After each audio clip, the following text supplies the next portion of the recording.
நிறங்கள் ஓர் ஐந்துடையாய் விண்ணோர்கள் ஏத்த மறைந்திருந்தாய் எம்பெருமான் வல்வினையேன் தன்னை மறைந்திட மூடிய மாய இருளை அறம்பாவம் எனும் அருங்கயிற்றால் கட்டி புறந்தோல் போர்த்தெங்கும் புழுவழுக்கு மூடி மலஞ்சோறும் 9 வாயிற்குடிலை. இந்த வாயிற்குடிலை 9 வாயிற்குடிலைனா நம்மளுடைய உடலைத்தான் எழுதியிருக்கார். இந்த உடலை எப்படி படைச்சிருக்கார் சிவபெருமான்?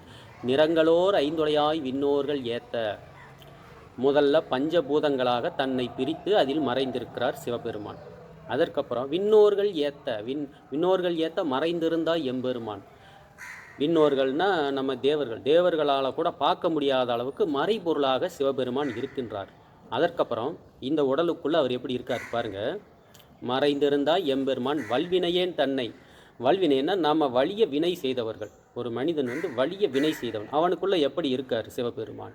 வல்வினையேன் தன்னை மறைந்திட மூடிய மாய இருளை, ஒரு மாய இருளை போட்டு மறைச்சிருக்கார். நம்ம கண்ணை மூடினா ஒரு இருள் தெரியுது இல்லையா, அது ஒரு மாய இருள்.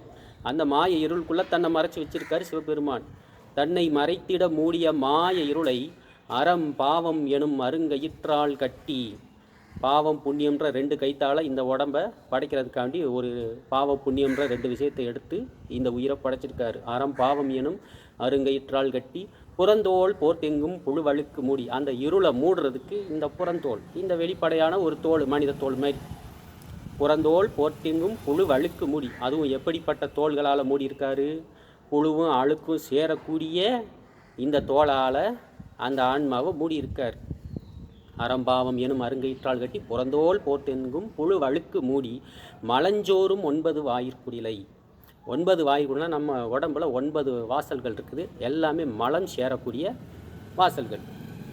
மலஞ்சோறும் 9 வாயிற்குடிலை, மலம் சேரக்கூடிய இந்த வாயில்களை வச்சு தான் இந்த உடலை படைச்சிருக்காரு. இப்போ இந்த உடல் எவ்வளோ அருவருப்பாக தெரியுது நமக்கு. ஏன் அந்த மாதிரி எழுதியிருக்காருனா, இந்த உடலை விட்டுட்டு முக்தி அடையணுன்றதுக்காண்டி தான் அப்படி எழுதியிருக்காரு. இப்போ புரிஞ்சுதுங்களா? இந்த உடலை எந்த அளவுக்கு சிவபெருமான் தன்னுடைய நிலையிலிருந்து படிப்படியாக கீழே எவ்வளோ தூரம் லோவாகி அவர் இந்த உடலை படைச்சி இதுக்குள்ளே அவர் ஆன்மாவாக இருக்காருன்னு பாருங்கள். புரிஞ்சுதுங்களா? சிவாய திருச்சிற்றம்பலம்.